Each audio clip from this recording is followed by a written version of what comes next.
Hello, everyone, and welcome to another edition of Let's Give It a Voice here at the Voice of Hope Media with AC Mbeng. Today, we are going to talk about International Day of Persons Living with Disability. Yesterday was celebrated worldwide as International Day of Persons Living with Disabilities, and today at the Voice of Hope Media, we have decided to have a talk to give it a voice because disability involves each and every one of us out there. If you are new to the Voice of Hope Media, here at the Voice of Hope Media, we empower, we inspire, we educate, we give hope to individuals facing challenging and complex life issues, including special educational needs. So we share our experiences and we also encourage you to share your experiences because we know that whatever you give a voice to has the power to change your lives. And we also know that your experiences are worthy, they are valuable, and they have the power to transform your lives. So we encourage you to be able to speak up, to speak out, because we know that you will be heard and you won't be judged or stigmatized. As I have said, we are going to give a voice today to living with disability in the pandemic, the effects on our mental health, and also pointing out that not all disabilities are visible. So, as the parent of a child living with disabilities, I know firsthand that persons with disabilities are one of the most excluded groups in our society, and they are amongst the hardest hit in this pandemic. They have been affected in so many ways. So, so our guest speakers today, we have Memory. So our guest speakers today, we have Memory, we have Arrey Echi. Memory is all the way from the UK. Arrey Echi is all the way from Cameroon, and Hilda B is all the way from the US. We also have another guest speaker, Essie Hardy, who is also here in the UK, but she did her recorded video yesterday, which we are going to broadcast after this live show. So today we are here to learn from the experts not only from what they've learned from school, but experts from their lived experiences. There's nothing more than our own experiences and being able to give a voice to that which you are living or to that which you have experienced. So today, we have these ladies today. Many people have asked me, is it only ladies who are disabled or is it only ladies who are living with a disability? Oh, no, not. Unfortunately, the young men, the guys I contacted to have them on our show today, they had they already had plans for today. And so in subsequent editions, we are going to have gentlemen in our midst as well. But today, let's enjoy the presence of the ladies and we hear from them. So now we are going to start our conversation with Arrey Echi, who is all the way from Cameroon. Today, like I said, when you watch, make sure you learn, make sure you unlearn, you relearn, and then you learn again whatever you are going to hear from our conversations today. If you've just connected, you are tuned on to the Voice of Hope Media Facebook and also our YouTube channel. And you are also connected to the Facebook page of Danny Radio TV. So we are going to start our conversation with Arrey Echi, and she's going to give us her experiences, um, how she lived during the pandemic with a disability, how it affected her, then how it affected those around her, and also what advice she will give to those who are still there. Many people have lifelong disabilities with the presence of the Omicron variant of the COVID virus. What can we do to minimize the effects on our mental health and also on those around us? So let's hear it from Arrey. Arrey, you are going to start with with your introduction, who you are, and then you tell us more. Over to you, Arrey.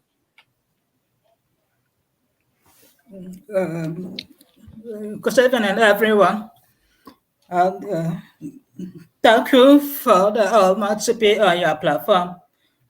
the voice of hope media. It's a pleasure to be able to be here today and to add my small voice into the incredible work you are doing to uplift the voice of persons with disabilities. As the theme shows, living with a disability during a pandemic. It is an interesting topic because, as we all know, this pandemic has affected each and every one of us, and especially people who live with disabilities, both visible and invisible disabilities.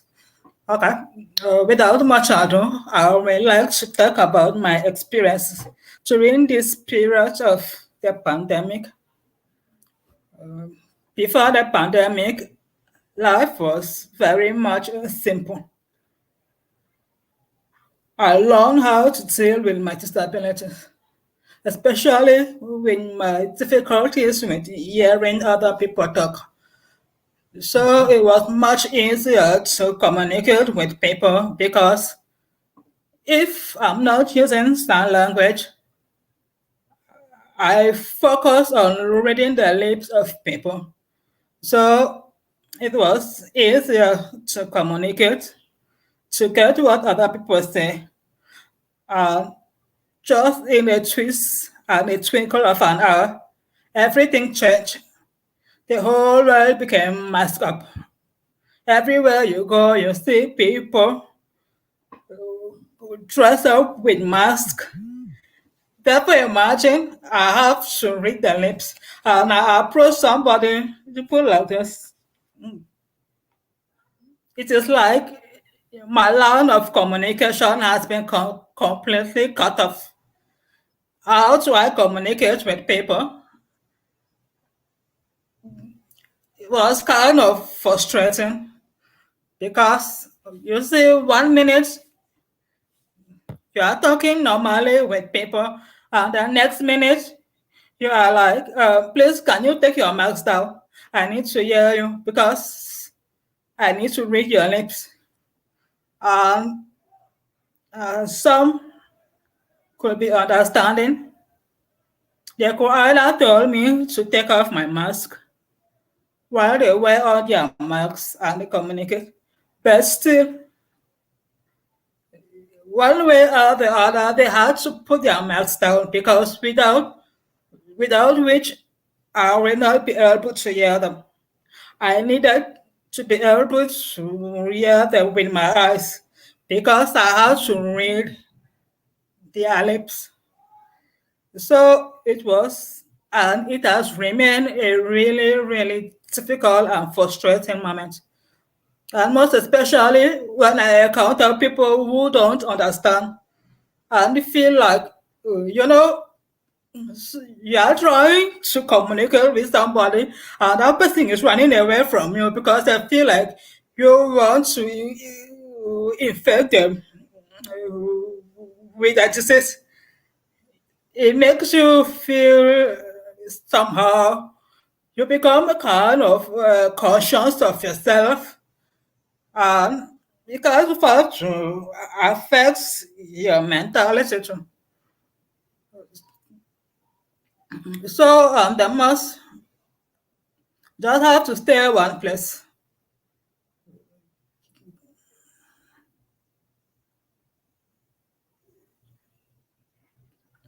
You have to stay one place.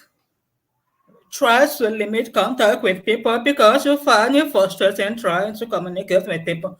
While you appreciate those who understand and make the effort to communicate with you. When you go out there for businesses, it becomes difficult. No support system in place to try to communicate with the hard of hearing people. And they have to find the one most challenging moment was being able to move with the rest of the world as almost everything went online. Conferences, workshops, schools, everything. So while you are excited, you might not be able to go through the hassles of getting a visa. There is also the frustration that comes with being excited about, attending an online conference or workshop right in the comfort of your house, but at the same time being frustrated because on the most when you register with the assurance of the fact that people will consider your difficulties in hearing, you find yourself staring at the screen, completely lost. And when you bring it up, people are like, oh, we forgot. We did not think about that. Next time, we will try to make it more inclusive. Uh, Next time. So you end up missing out on the conference you have been excited about from the very beginning. So it's kind of frustrating. And not only that, you try to start on programs online and you end up stopping them halfway because you become frustrated. You don't hear anything. The organizers are not willing to meet you halfway to make their platforms more inclusive. Was just finding being very little of the people were willing to go the extra mile to make their platforms more inclusive. But the vast majority were not doing that. So I could say the pandemic period has been very, very frustrating and difficult in almost every aspect of everyday life for people with disabilities, including me. And it was wonderful for people with hearing difficulties who have the bigger challenge of being unable to follow things as things become more online without the cautious thought of making it hearing impaired inclusive. So that's not really been easy. I could say some frustrating moments too, very frustrating. I have to get tired of telling people, can you please put your mask down? I don't hear well. I need to see your mouth to be able to hear you. And you see, sometimes when you are tired, what do? I just stand somewhere quietly, um, and somebody is talking. I'm like, yes, yes. And when they finish talking, I say, Baba, but what did I hear? Nothing. Why? Because all the time they were talking with me, their mouths were up, even when they cautiously know that I don't hear well. So it was more like they are talking to themselves because when you're communicating with somebody who does not hear you, you put your mouth up there. So what a bit is there is that people who are involved in decision making, production, everything, they have to think beyond the mainstream and think about people with various forms of disabilities. It is true not everybody was ready or prepared for a pandemic-filled world, which has drastically changed our lives for almost 2 years.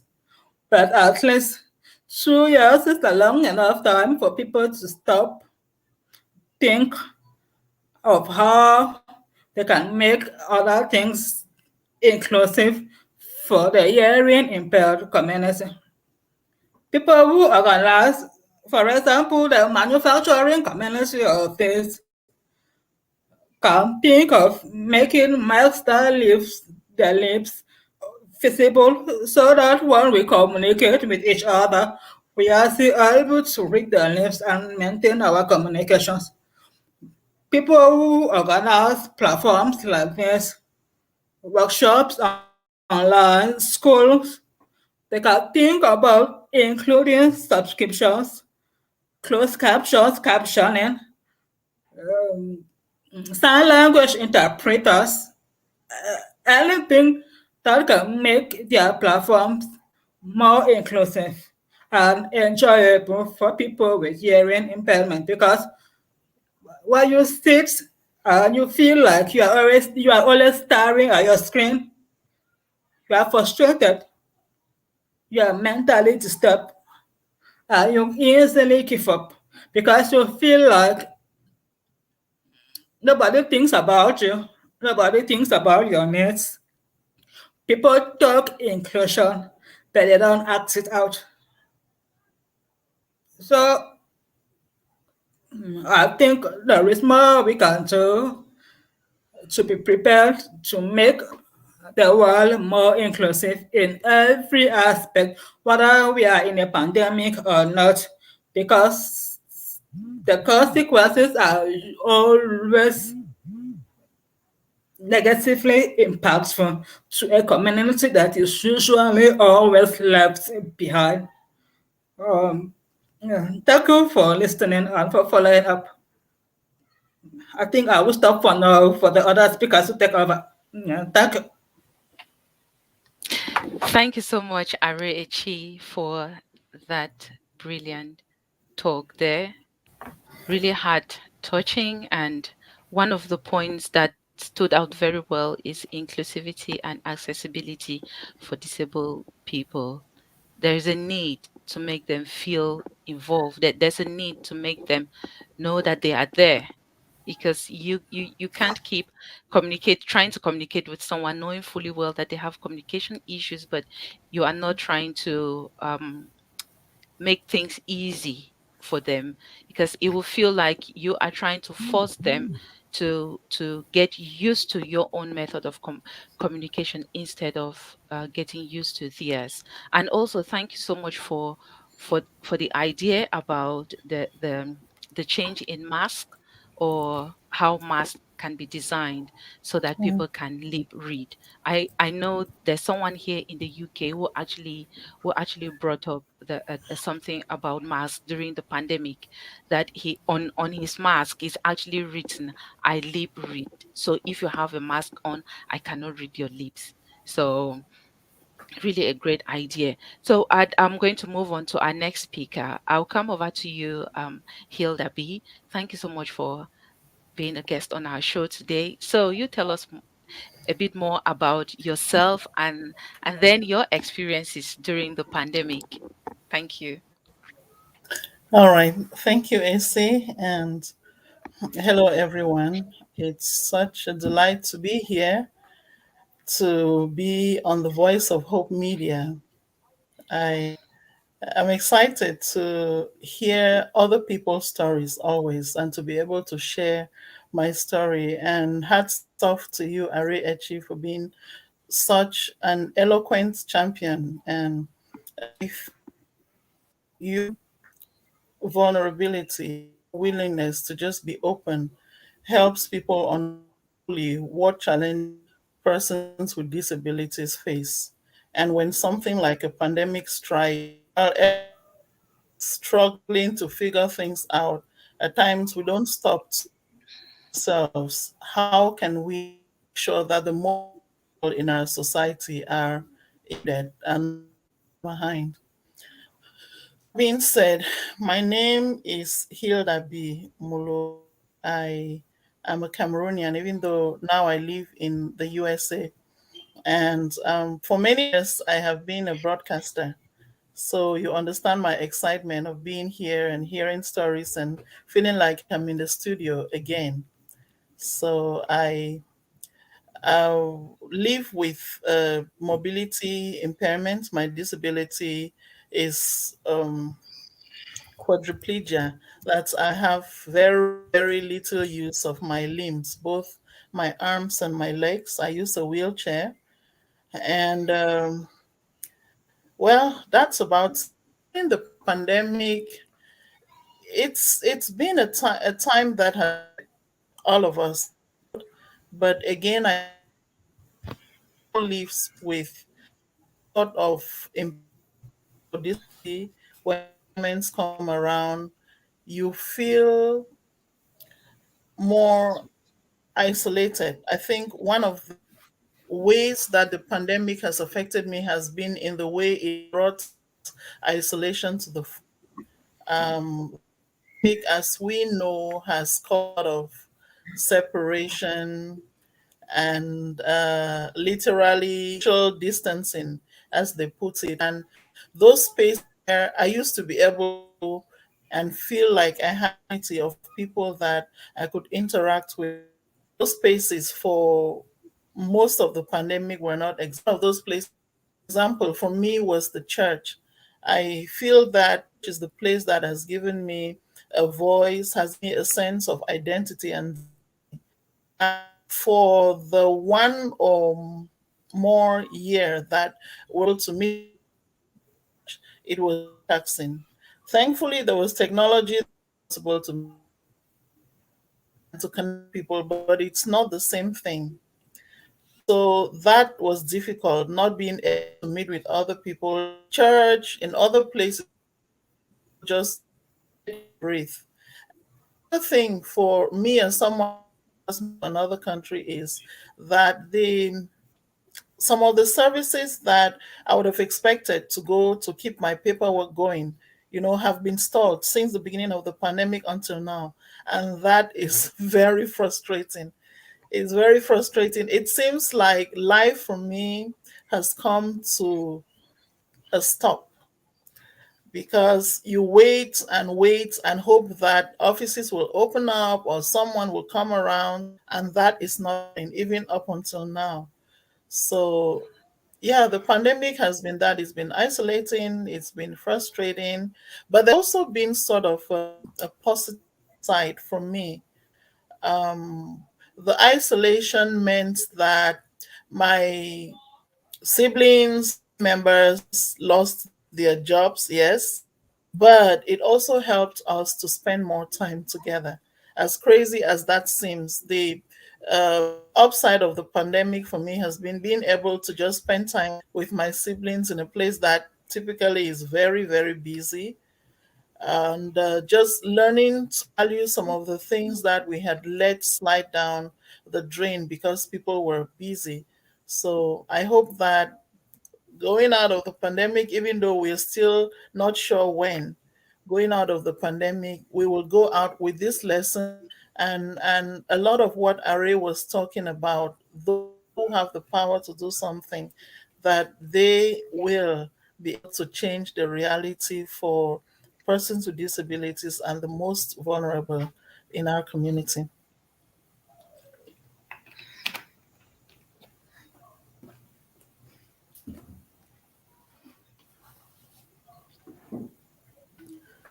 Hilda, thank you so much for that. One of the things I've picked up from your conversation is that you learned to value those little things that we used to take for granted. Being together with family it's one of the treasures that sometimes we miss out, especially when we are in the Western world, because we get busy with everything and anything around us, work, and then you don't actually feel the effect of the family, that family bond, the family union, which is one of the positive things that the COVID or the pandemic actually did to each and every one of us. Thank you so much, Hilda, for bringing out the positive the positive things that happened to you during the pandemic, despite the fact that it was quite frustrating and quite isolating, but there was still something good to be seen out of it. Because I usually say that in every difficult situation, in every challenge, we should look very well. We should use an extra eye. There will be something positive in that challenge, in that difficulty. And that's exactly what you did. Thank you so much for that. So we move to our next guest speaker, Memory.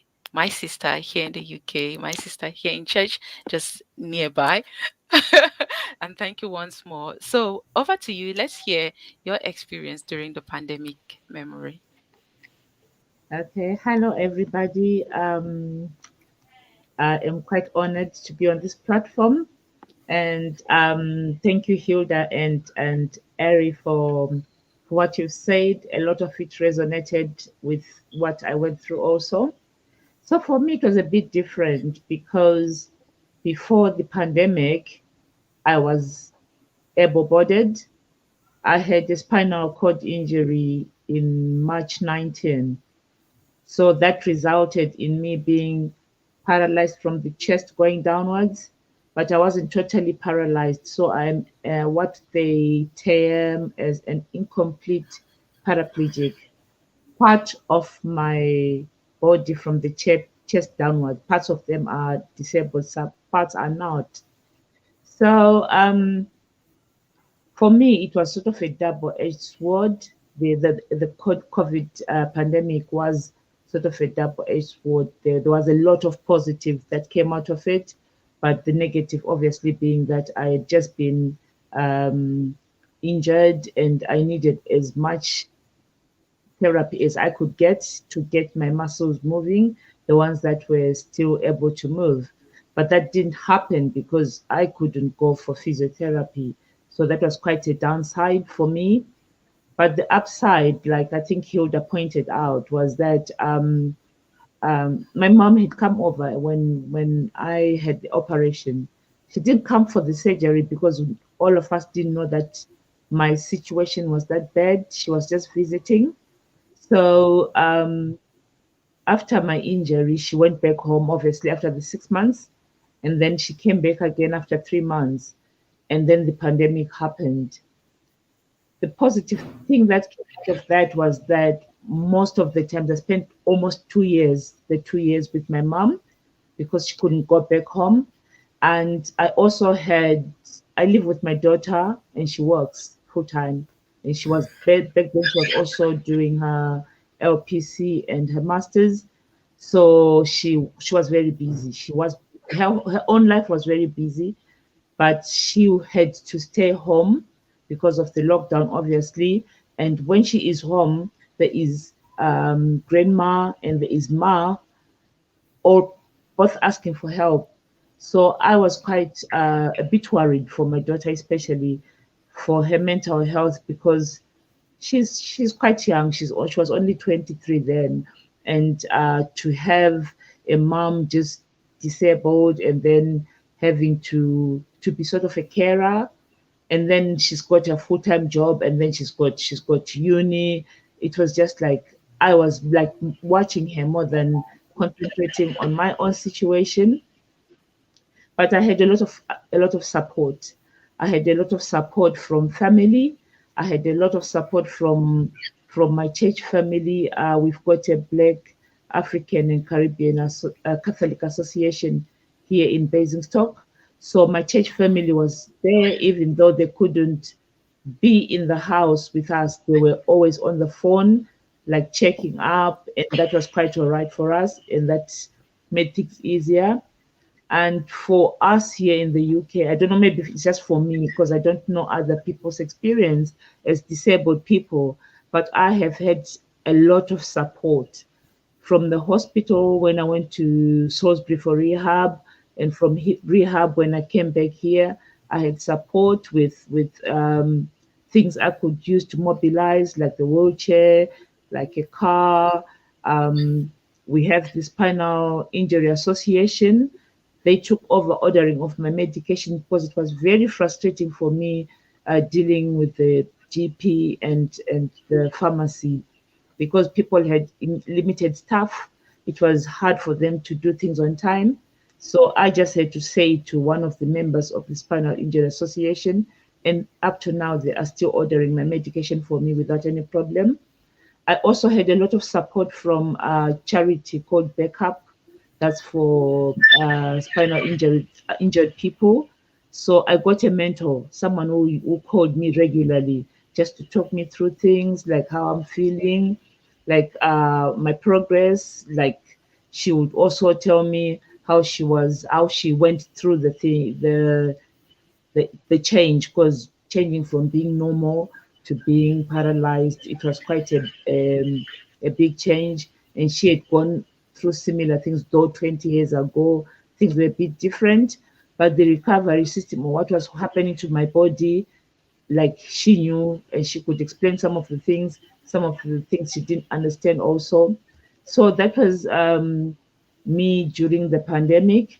And the impact on mental health for me personally, I always feel like I had a lot of support, so I didn't have a lot of pressure. My only worry was was for my kids, especially my mom. My mom have already lost two of her kids, and I was just thinking, she was thinking, or she is thinking that she's going to lose a third, and she was not, she could not. I could see that she was struggling to come into terms with the fact that I am wheelchair bound. I should talk about, when you start walking, when you start walking. And I said to her, Mom, we need to face the situation at hand. So she was also struggling with coming to terms with the situation. And unlike me, she didn't have anybody to walk her through that situation. I had my mentor from backup to talk to about things, but she didn't have any parent who had just had their child disabled from like within 5 seconds. I mean, one morning I just went to hospital for a checkup. The next minute I'm disabled. So it was a drastic change very quickly. And I think what can be done going forward. The thing is, the pandemic, nobody was expecting it, and we really hope that nothing like this happens. But I think, like, from my point of view, I think the spinal injured people have got a lot of support. So whether we were in the lockdown or not, there were always people around to talk to give you support. I never had any problems like delay with medication. The only thing that I really um, lost during the pandemic was the physiotherapy, and I think that also delayed my recovery, or as much as I can recover. Because when I went into the spinal unit, I was supposed to live there walking with one stick. But when I left there, I wasn't walking at all. I was totally wheelchair bound. And then the pandemic happened, and I couldn't go for physio. I couldn't get the help, the physical help that I needed. But I still had them on the phone, and they would tell me like what to do. It's different because when you are talking to someone face to face, they can maybe demonstrate what they want you to do, but it did work a bit. I did have a lot of support. The advice I can give to people is when you are in a situation like in a disability situation, a lot of people don't really see us. The reason why I say that is once I was wheelchair bound, I could see that people never really like looked at you. They just pretended as if you were not there. I think it brings a lot of discomfort from people. And then you, as a disabled person, are forced to try to make those people comfortable. I think that's the point that I would want like able-bodied people to know, that do not make a disabled person have to explain to you or to apologize or try to be normal for you because they're already dealing with a different situation. I remember meeting someone that I knew, and because they didn't look down to see who was in the wheelchair, they didn't even see me. And I looked at them like I was expecting to say, "Oh, hi," but they just like walked right past me. So that's what I would like to just say out to people, that if a person is disabled, it doesn't mean that they don't exist. It doesn't mean they're any less than they were before. Like what my mom actually like the way she used to say, oh, when you're walking, it was like, because I'm disabled, I am not me. I'm just going to be me once I start walking, which I knew would never really happen again, or it wouldn't go back to normal. I'm trying to get as much recovery as I can, but the reality is I am disabled, and that message, I think it's hard for the loved ones to take in, to just understand and accept that this is the situation. So that is my advice, especially to family and friends. If you have a person who suddenly gets disabled, I think it is also up to you to accept and not leave it in the hands of the disabled person to make you understand or to make you comfortable or to make you feel better about it. And mental health wise, it was just my mom, it was my children, but they were being brave for me, and maybe I was being brave for them. Like Clarice pointed out to me a few weeks ago, because I was saying, no, I don't think I need any therapy. I think I'm okay. But Clarice, you did say maybe you just need to talk to someone because there are some things that you might not be aware of. And from that time, I've been thinking about it, and I actually thought, yeah, maybe I was trying to be brave for my mother, especially, and for my daughter. My son lives in Barcelona. He didn't see as much as the other guys who were down here. My brother and and all my family. He didn't see as much, but also he was very affected. He didn't know what was happening. He was just being told that mom can't go, mom is wheelchair bound, and you could tell in his voice that he was not well. And one of his friends, fortunately for him, had suggested that he should see someone, but obviously because of the pandemic, he couldn't do that. So that those are the really points that I just wanted to talk about, to say, like, people should be supported. Disabled people should have more support. They should have more resources, which I personally had. I had the resources. I was given the resources. My house was quickly adapted so that I can adapted so that I can use it. Okay, the bathroom was also done very quickly. I was given a wheelchair, the cushion, if it wasn't comfortable, it was sorted quickly. So I had all the support that I needed, but it was just mental health of being stuck in the house also. And I think I've covered everything that was on the list. If I've left something, please feel free to ask. Thank you so much. I really appreciate your input, memory, and thank you for mentioning that I had talked to you about therapy. Yeah, sometimes when we are in the middle of a situation, the middle of a challenge, we at that moment we think we can actually handle everything. And then we think we can also be supporting those who are around us. But at the same time, during that period is when we have to embrace. We have to mourn the fantasy of what we can no longer do, and then try to accept, and also try to embrace. And I really appreciate the fact that you had a lot of support from the government, from your family, from your kids, and also your mom.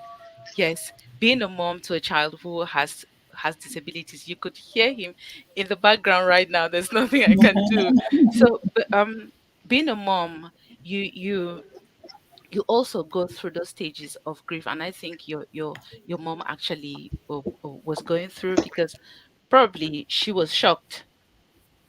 There was this huge massive instant shock to her system, because she wasn't expecting her daughter to suddenly just go disabled, or that someday someone will tell her that her daughter can no longer walk, or her daughter is struggling to walk. And looking into the future, she cannot actually predict when she's going to walk, so she had to mourn that fantasy. She also had to accept and also embrace the situation, which on the other hand you were trying to help her as well. Anyway, if you are just joining in, you're watching the Voice of Hope Media with Asimbeng, and today we are giving a voice to the living with a disability, life in the pandemic, and also not all invisible, or not all disabilities are visible. We have our guest speakers here, Memory from the UK, we have Arechi all the way from Cameroon, and we have Hilda B all the way from the US. One of our guest speakers, Essie Hardy, she did her recorded video yesterday, which will be broadcast after this live show. So just before we continue to our next question, let's take a short break before we come back. Thank you.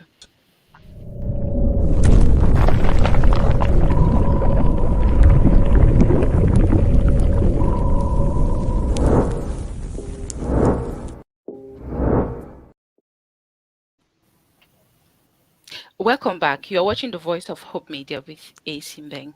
And on this show, we give a voice to those topics which most often people regard as taboo topics, which people think they are too sensitive, too emotional to talk about, and that we should just put them under the carpet and never talk about them in public.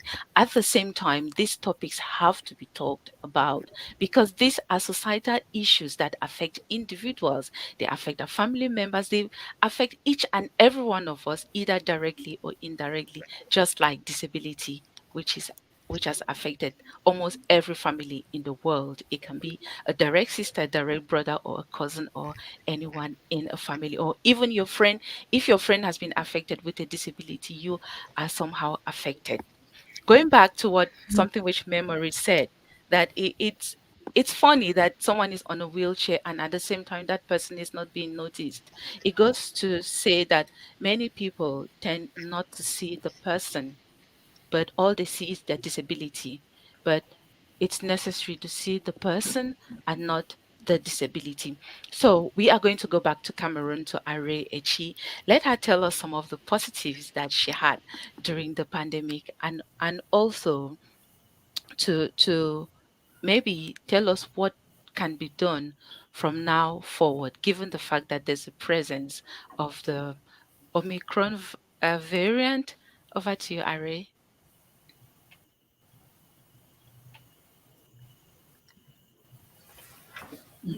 Okay. Thank you again for having me back here.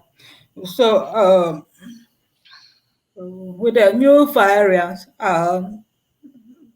some countries already present travel bans and maybe more lock-ups to follow. It shows that we are probably going to be with this pandemic for a long time to come. That means nobody can predict when we can stop wearing masks, start having in-person associations without fear. It is true back here in Cameroon, life practically goes on the same. It is mostly at the discretion of individuals to take the necessary precautions.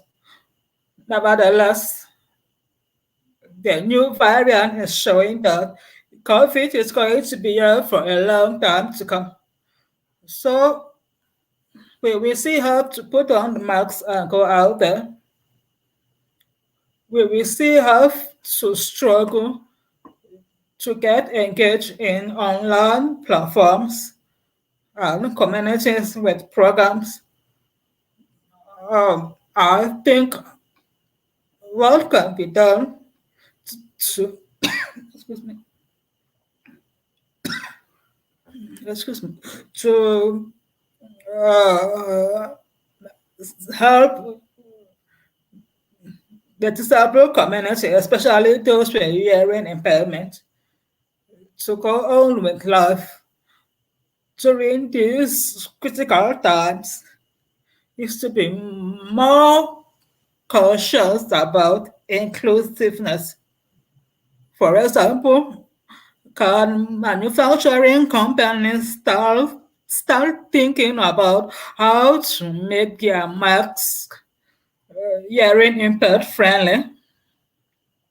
When they produce masks, can they start thinking about how those with hearing impairment would spend on reading lips for communication, could be able to use these masks without constantly taking them off or asking people to take their masks off, causing embarrassment and frustrations.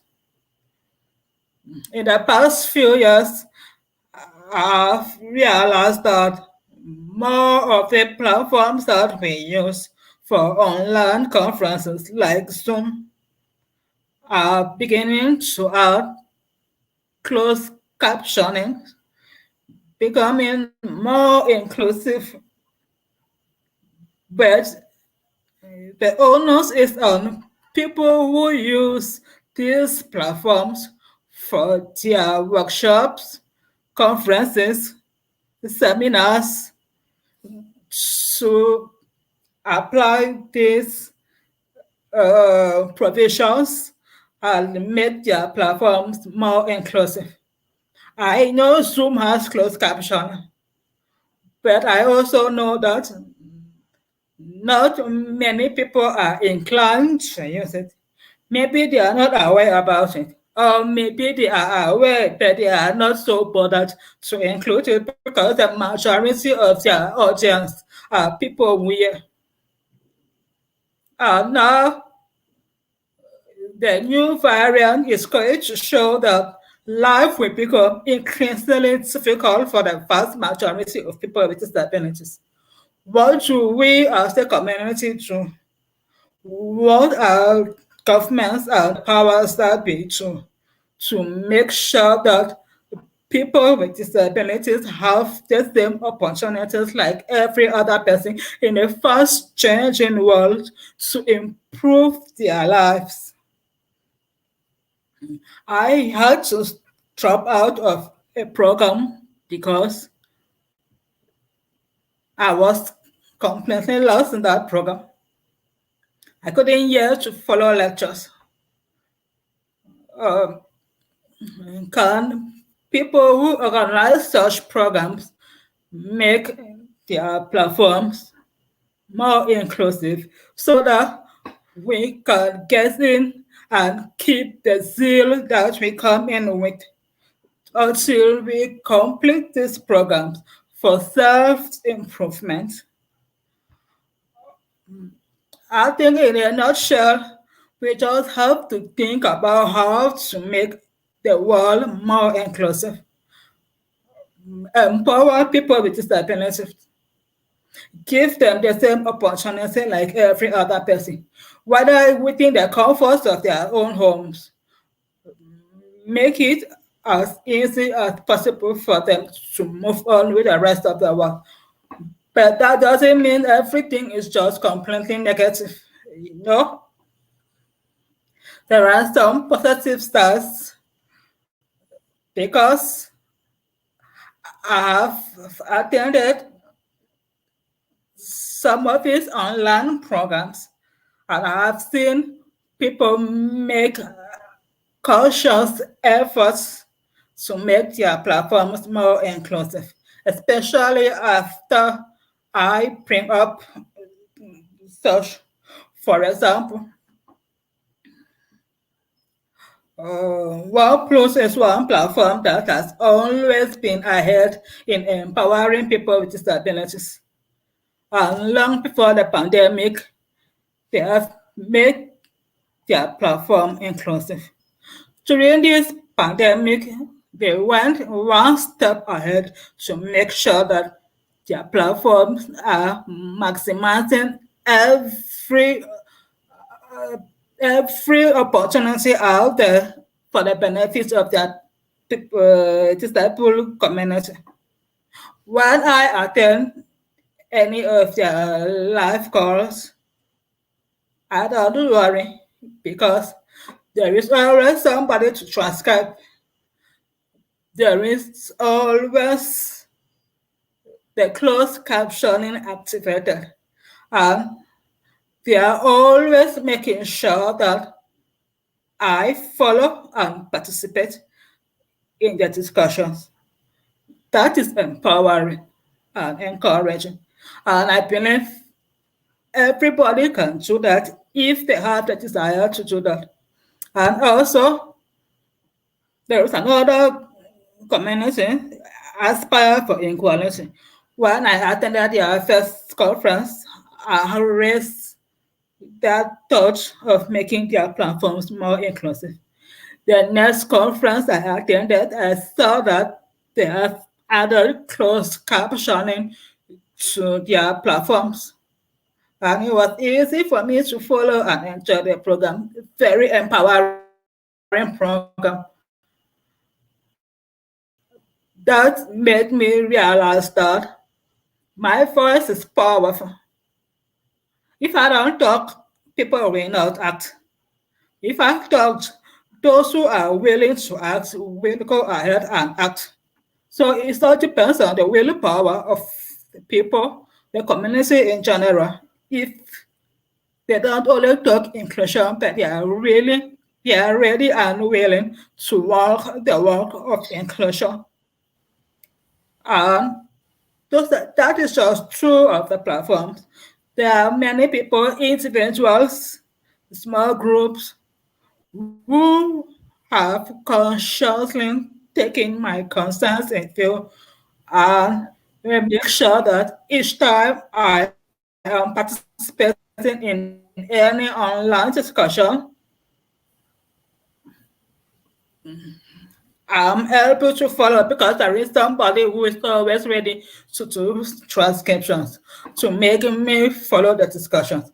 Even this talk show presently, you people watching are not seeing, but somebody is busy behind the screen making sure that I'm very much up and following the discussion to know when to come in to talk. And for that, I'm very, very grateful. I just believe that it takes just a little to make the world a better place for everyone. Whether we have a pandemic or not, no community needs to be left behind. If we all consciously do something to make everybody included, um, the government and civil societies especially need to put on more effort. To be sincere, I don't really know what is happening in Cameroon for people with disabilities because I have not received anything to support me as somebody with a disability since this pandemic started. But it is possible that there are programs out there.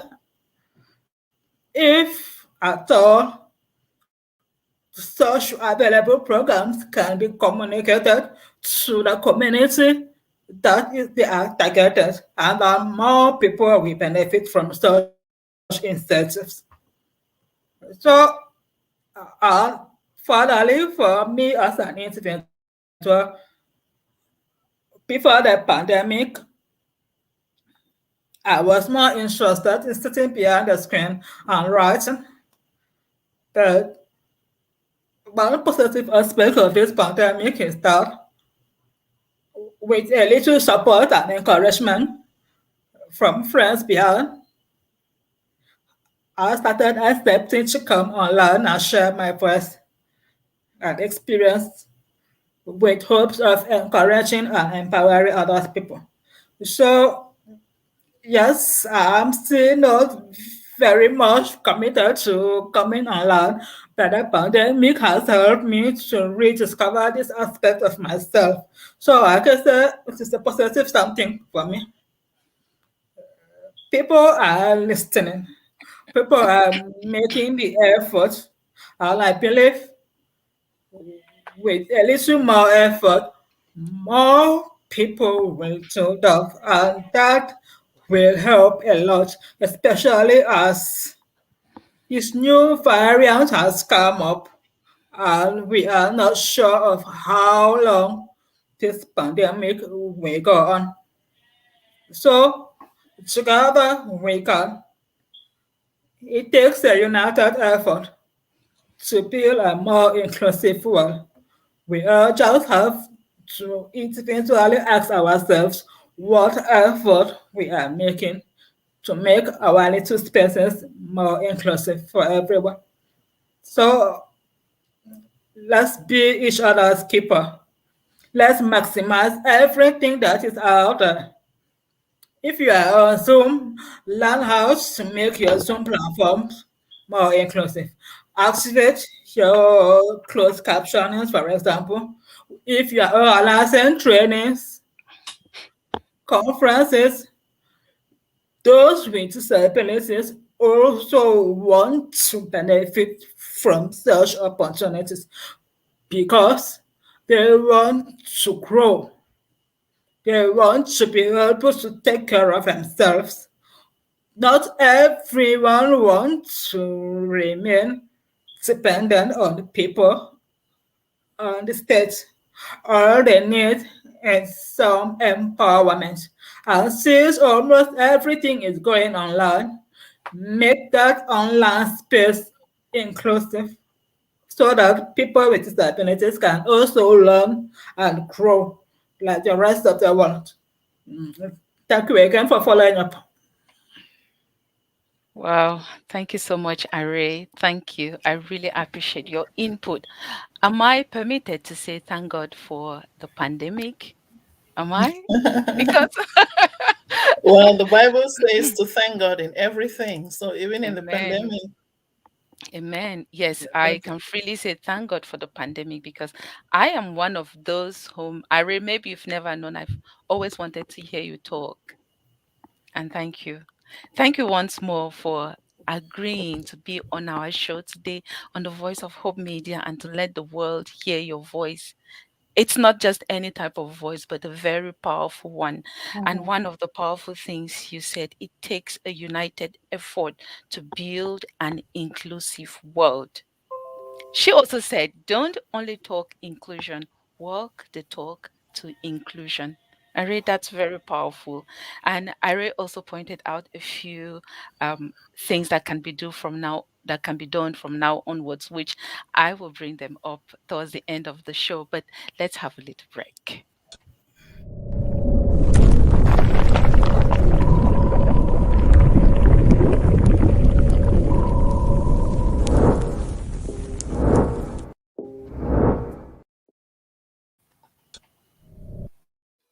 You are watching the Voice of Hope Media with AC Bang, and today we are giving a voice. We've been giving a voice to living with disability in the pandemic, its effect on our mental health, and also not all disabilities are visible. And we have great ladies on our show today. We have Memory in the UK, we have Hilda from the US, and we have Arrey Echi all the way from Cameroon. Thank you so much, guys. So, um, Hilda, I don't remember hearing from you on the way forward, what can be done from now onwards, especially with the presence of the Omicron. Sorry, each time when I want to pronounce Omicron, it's I think of Macron. Sorry. So, it's so over to you, Hilda. Let's hear it from you. What can be the way forward given the presence of the new variant Omicron? mm. Well, thank you again, and I'd like to thank Array again for her very powerful and very wise voice. As I listen to Array, what I hear is just what a lot of the world misses by not fostering inclusion. And imagine being in on this platform today and not having Array with all of the insight that she's been bringing. And that's what happens when a part of a proportion of the world, particularly the people who have lived the experience, are cut off from sharing their experiences. But before I even come to the way forward, I would like to go back to something that Memory brought up earlier. And it's one of the very fundamental issues concerning disability, particularly back home in our African countries and also in some of the Western countries. The first thing is the question of identity. I think what Memory shared about one moment being up and about and the very next moment being in a wheelchair and feeling invisible is a big problem because people tend to tie your identity and my identity to the way you look, such that if on a certain day I'm walking in a wheelchair, I've experienced that as well, where probably I'm sitting in a couch and the person who looks at me doesn't know that I live with a disability.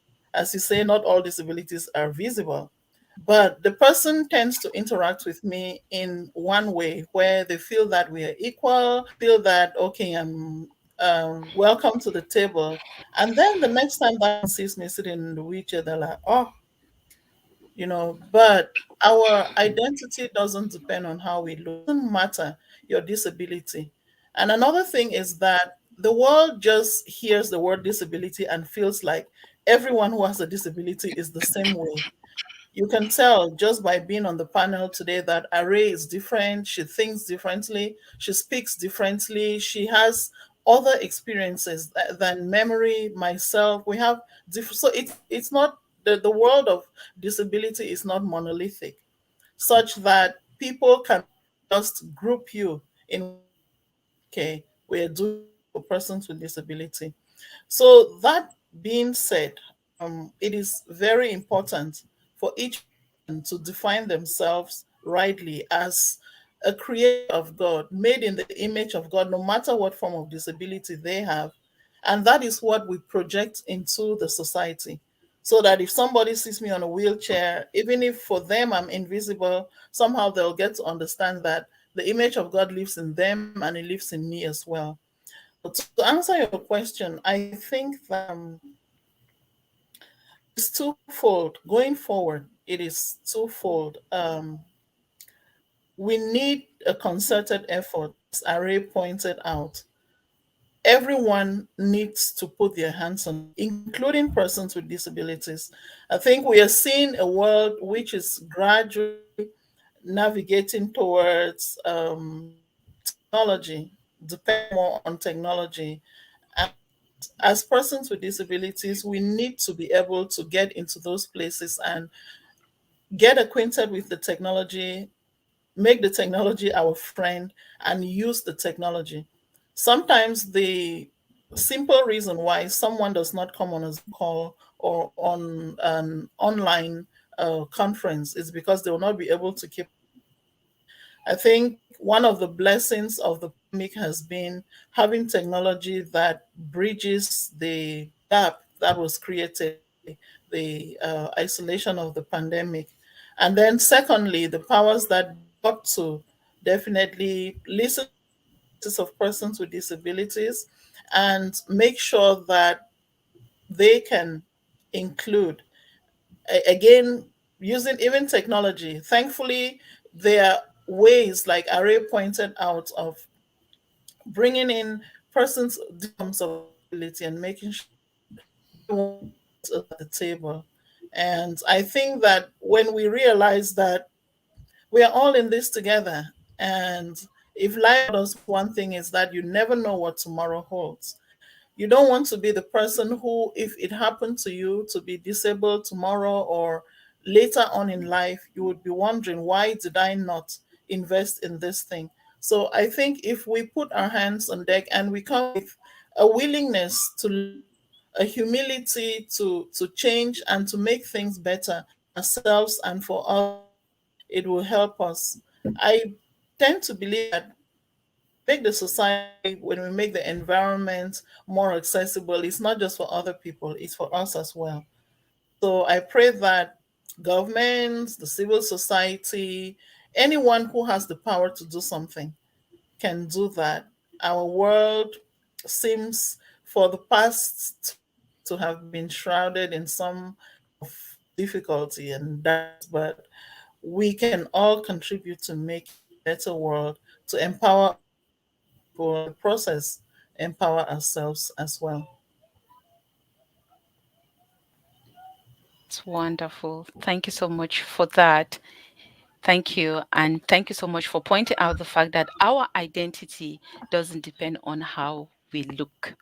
That's powerful. And you also said we need a concerted effort, including persons with a disability, and everyone should get acquainted with technology, not only because we are expecting a pandemic, but because we don't know tomorrow. I would like to seize this opportunity to thank each and every one of you watching. And for your information, ladies, there is brilliant conversation going on in the audience. So I would like to bring some of the comments. They're very interesting one. And so if anyone will like to, it's a word we all have been using here, but a question has come up in the comment section. So let's see. Valentine says he thinks the word disability is outdated and people shouldn't be addressed as disabled. So, what is your take on this? Who would like to? Array? I have to say something. Yeah.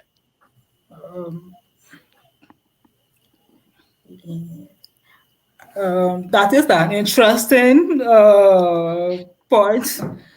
Um, it is a topic that has remained debative on how to address persons living with disabilities. Um, when you say disability, maybe yeah, it's like disability. So this person has abilities to do something, but now the word disability itself is not entirely wrong because the community still uses the word. Why? Because they are encouraging people to embrace who they are, to accept what they are living with. They have a disability. That's okay. Because in our human context, normal means all your body functions are working. My ears don't work. That is a disability. But I can call myself someone living with hearing impairment. Now I think the whole context is about how you use the word, your tone, your facial expressions that can make the world disregarding. But you can still use it in a way that brings respect to the person who has such a situation that makes them to because they disabled. It does not completely mean uh, being disabled means they are off target. No, it's just the way the community choose to address themselves. It is true, it is a debate even within the community. But how you use the word matters. If you are using in a way to stigmatize, to look down upon, to disregard, that's where the problem comes in. But if you use it in a respectful way, I think there is no problem there. Because we just a disabled community, people with disabilities. Because disability is a block. And now, if you want to address, for example, somebody like me living with hearing impairment, or you can say someone who is hearing impaired. Arrey is hearing impaired. You are talking to an individual. So I I hope I have been able to answer your question. It can be right or wrong. It depends on how you use the word. Yeah, thank you. Mhm.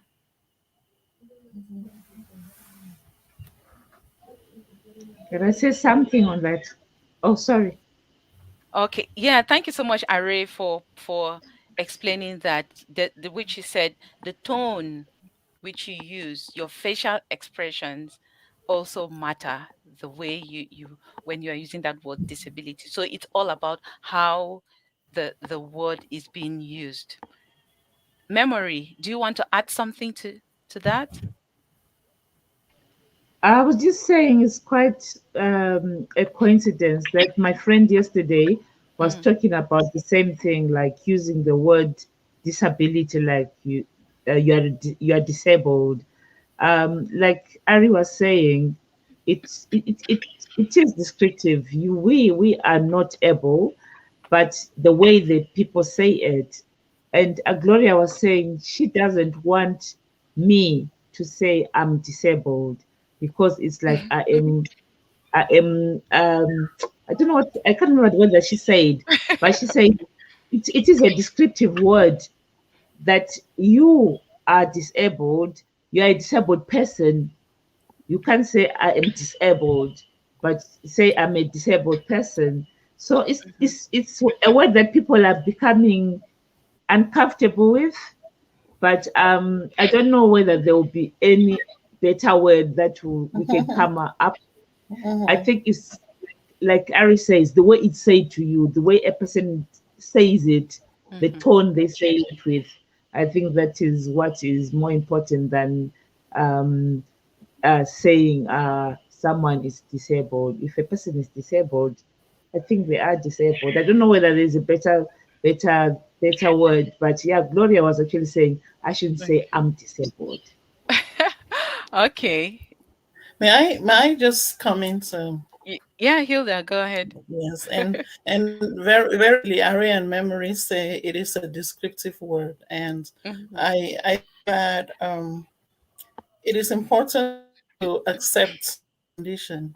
Disability is a condition that significantly impairs one from functioning in society like anyone else.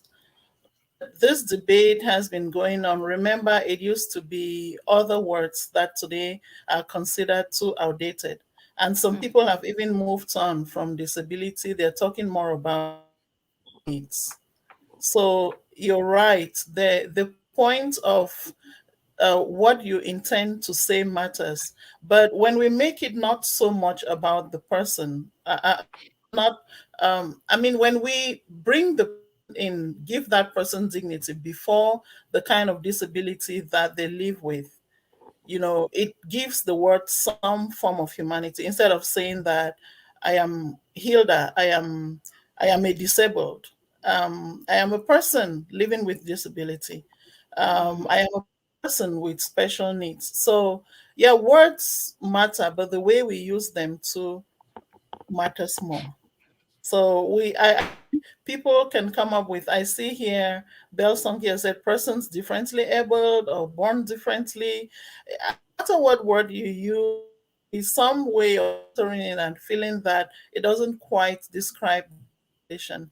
And so, yeah, we just need to be more compassionate and more loving. And if we see the person first, I mean, the other part really does not carry the weight. Oh, that's brilliant. And personally, I do think that people who are either friends or family members to individuals living with a disability, also they also struggle to accept that person's condition. Mhm. And at times I tend to have the feeling that because they are uncomfortable with your disability, they are uncomfortable with the words that they use, or they are trying to maybe modify the words that they are using in, so making sure not to make you, the person living with a disability, uncomfortable. I know in the autism community there's a lot being discussed about the vocabulary that has to be used. Is it someone living with autism? Is it an autistic person? Is it my son has autism? So there's a lot about the vocabulary, what has to be said or what should not be said to someone with a disability, and how you can address them. Sometimes at the end of the day you have to go back to the individuals, to those who are living the experience. What do they say? What is appropriate for you? How would you want to be addressed?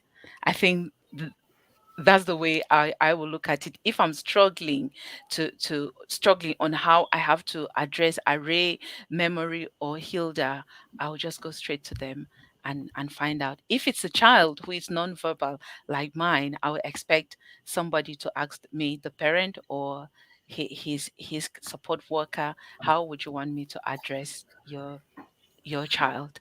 So there's also, back to the audience, that there's also something that Valentine mentioned about.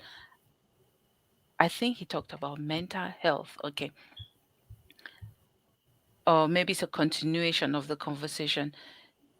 Blind, deaf, instead of putting people in one box and call them disabled. Then he also adds that I wonder if you will classify people with mental health issues as disabled. something to ponder about. Yes, Mm. from my own experience, people with mental health issues can also be classified as disabled. What do you ladies think? Anyone? Do you have anything to add to that? Because he's wondering if people with mental health issues can be classified as disabled. For me, it's a yes. What about you guys? Hilda? Yes, I think yes and no. Again, it comes back to the issue of free ability in a monolithic society. Because if you look at it in a sense, everyone lives with a disability, right? Mm-hmm. Everyone does not operate at 100% all the time. So Yeah. there are varying degrees to disability. And Mm, the United Nations has given a definition, and other people too, which is that it is considered a disability when it impairs you from being able to significantly impairs you from being able to function in society. So there are degrees to every disability, including mobility impairment, hearing impairment, and mental health. So there's the issues of mental health that will not significantly stop you from operating in society. And there are issues of mental health that really make it impossible for you to keep going with your normal day to day activities. So, if we were to look at it from that angle, then of course, people with mental health have a disability. So it's to the question of uh, uh, degrees of disability again, that you get up maybe with a cramp. And what happens if you cannot really move around on that day as you normally do? Would you say that you're a person with a disability? So all of this, it depends to what degree the impairment affects you, I think.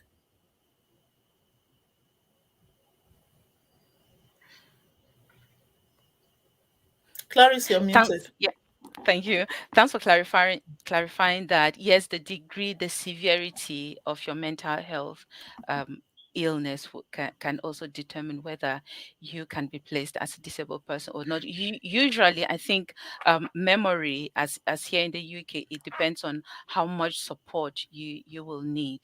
As a result of your mental health illness, how disabling it is on you, and then the support that you may need from the government. There's a lot around that, but I do know that a certain level of mental health problems, you can actually be classified as a disabled person because of your mental health issues.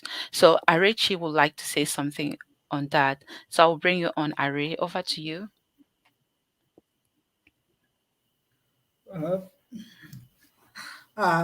I think what is happening here in Sabon, maybe more and more people trying to be politically correct in how we address different aspects, different people going through different challenges. Mm-hmm. Maybe we still somebody is born differently. That is true. We are all born differently Mm-hmm. with unique personalities, Yep. unique challenges to deal with. Mm-hmm. Some have more visible challenges, more difficult challenges, but we are all born differently. Yeah. And also, I believe that this banning that word disabled kind of takes away the challenges we face because uh, it feels like it's something that people are ashamed of using because they are ashamed of our conditions and they don't want to be using the word disabled. Well, sure, I'll be ashamed that I don't hear, well, I'm not a cause. They only have to embrace who I am, my strength, my weaknesses, on my vulnerabilities. And I love to find, to find strength in those vulnerabilities by accepting me the way I am the whole 9 years. Yes, and sometimes when you group people in a block, it makes it easier to deal with your problem. But when it comes on one with an individual, then Mm. maybe you know how to address that person. Yeah. I personally does not find anything wrong with our disabled, but I find something wrong on how and when people decide to use the word disabled. Mm-hmm. You see, I recently finished an online conference, an online training organized by Mobility International. And Mm-hmm. I have to highlight that to show that calling ourselves disabled is not a problem Mm-hmm. because we are embracing who we are and trying to raise above that by focusing not on our limitations but on our strength. Yeah. So, all this will be about talking about being politically correct, trying not to hurt people's feelings. It is up to you as an individual, but yes, there are words that various communities have on, but which does not mean discarding them. Okay. Calling someone with a disability is not wrong. Mm-hmm. What is wrong is your implication of the word towards that person. Are Yeah. you using the word in a way that you are discarding that person completely as if the person does not amount to anything? Mm-hmm.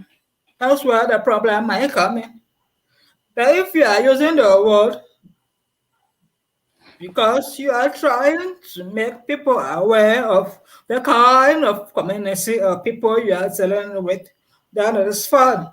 Okay, why don't we go, for example, you organize a conference for everybody. You have the deaf, you have the blind, you have the lame.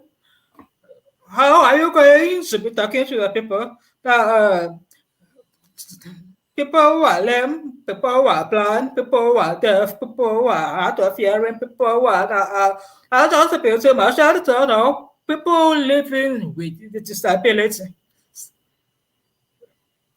Makes more sense to me. So for me, I don't think using the word is like sidelining the community. Yeah. It is more like acknowledging that there are people with such challenges who needs to be focused on to help them live happy, productive lives in spite of those challenges. That's how I look at it. But I understand that people have their own views about every other thing that we face. But for me, that's what it means to me. When we use that term disabled to refer to people within the community facing different challenges. Okay. Yeah, thank you. Wow, that's brilliant. Thank you so much, Ari. I personally, I don't have any problem using the word disability. I know many individuals have actually pointed out, stop calling your son, stop saying that your son is disabled, but I know he's disabled because of what he can do and what he cannot do. So be it. So if we are using the word, let's be using it in an empowering way and not to disregard the person's abilities Mm-hmm. or the person as a as a whole. We have been live here for 1 hour, 25 minutes, and the conversation seems it's just started, and it seems we should just keep going on and on. But at the same time, we have to put an end to it at some point. So I just want to thank you guys for sacrificing your time to be here at the Voice of Hope Media to give a voice to this very important topic, living with a disability in the pandemic, its effect on our mental health, and that pointing out the fact that not all disabilities are visible. This is in celebration of the world, it, the International Day of Persons Living with Disabilities, which was celebrated yesterday and is celebrated every year on the 3rd of December. So we decided to have this platform, this conversation around this topic to educate, to empower, to inspire, and also to give hope to everybody, basically, not everyone who is living with a disability, but everyone who is living with a disability and without a disability. Because when you have a family member, when you have a friend who has been affected, you are equally affected. So there are things we need to know on how to support them, support our family members, on how to support our friends. So we are just rounding up right now. But before we go, I'd like each and every one of you 1 minute to say a final word, and then before we go. But we really appreciate the audience. We appreciate your input and also the time you've sacrificed to watch our show till now. So thank you so much. So I will start with you again, Arrey Echi, for your final words for 1 minute. Thank you. A final word. Thank Oh, you. well, it's been a pleasure to participate in the show, to meet all these incredible persons for people with disabilities. So, I'll be thanking the audience for following the discussion, for inputting their views, which has made it a very interesting and interactive event. And I hope that from these discussions, we can all continue to work hand in hand to make the world a more inclusive space for everybody. Our views, our beliefs, so long as it makes the world inclusive and empowering for everybody, irrespective of what challenges they are facing. We are all in the same platform. So thank you all for sacrificing your time. Almost 2 hours to be with us. It means a lot. It means it's a worthy topic of discussion that our community has to be having again and again until everyone moves forward and nobody is left behind. So thank you and hopefully see you next time on another call. Definitely. We will be seeing you very soon. Over to you, Memory, for your last word. Thank you for giving me this opportunity to say my story and to just give my 2 cents. And I really appreciate your feedback, Arrey and Hilda. You brought up some points that they'll you won't be right. They won't be right in the forefront of your mind, but when you say it, you're like, yeah, that's a point that actually affects me that way. But my final word is just that I think it's not about people should not worry about being politically correct. People should be concerned about how they treat another person.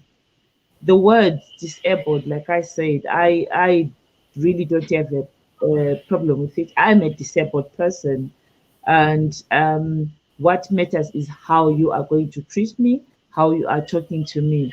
And like I said before, it also affects the people around us, and we should also in our disability be aware of the effect that our disability has on others. For those that can do it, like I consciously can see how it affects my loved ones around me. And I just want to say to the people that are disabled that let's not also just focus on our disability. Let's also remember that our friend, our family, our close friends, our children, our parents are equally suffering, like equally affected, like what Clarice said. So for those Mm. that can put it in the foremind that they should also like sort of forbearance, be patient with the people, because sometimes they wake up and they're impatient with you, and you are only thinking that no, they need to do something for me, or I need the help, or I'm expecting this from them. Maybe we should also be aware of how our close people get affected by our disability. And on that note, I just want to say thank you, Clarice, for this platform, for giving me the chance to say my 2 cents. And thank you to Hilda and Arrey. I really enjoyed hearing what you have to say. It's my pleasure. And thanks for being here today. I promise you our next episode will be face to face. So over to you, Hilda, for your final word. And thank you so much for being here with us today.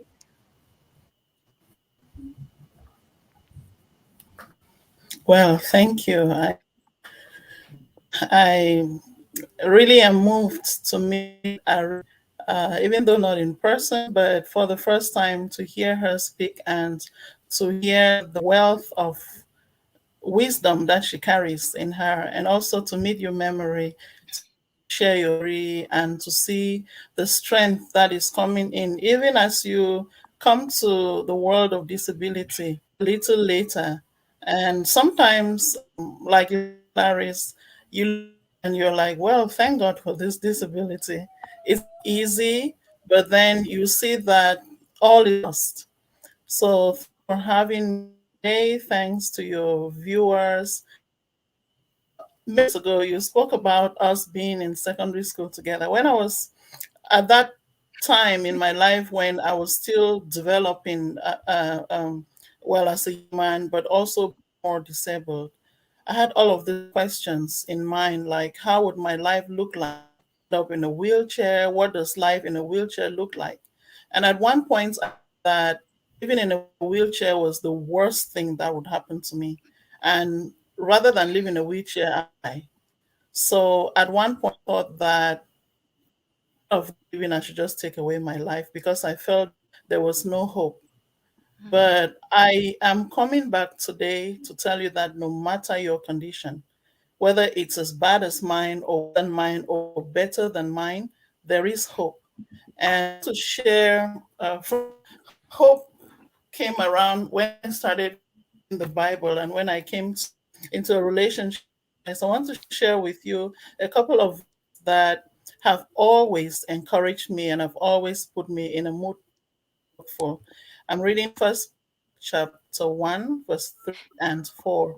It reads, Thanks be to the God and Father of our Lord Jesus Christ. In his great mercy, he has given us a new birth into a living hope through the resurrection of Christ from the dead, and into an inheritance that can never perish, spoil, or fade. This inheritance is kept in heaven for you. So, that for me is the hope that we need in the world today, a hope that can never perish or fade. That is the hope that I got many years ago, and that gave me the courage and the grace to keep going in a wheelchair. So, to everyone who's been tempted to feel that there is no hope in our world today, no matter the situation, there is hope, and the best is yet to come with God on it. Thanks again for having me, and God bless. Wow. The best is yet to come with God on our sides. Thank you so much. And I don't know if I should say I understand what you went through. Honestly, I don't understand. And now having the experience of having a child who is growing up with a disability, each person that I knew before then, whenever I get in contact with a person now, I I have to think back. on how I treated that person, how I talked to that person. Was I used to the person? Was there anything? So I kind of do self-examination. Was there anything that I did that I can correct now? So I just know we were together in school, and I used to see you, every other person was up and walking, and you were always on your wheelchair, but never giving up. But I'm a little bit shocked that you said at some point you almost gave up hope.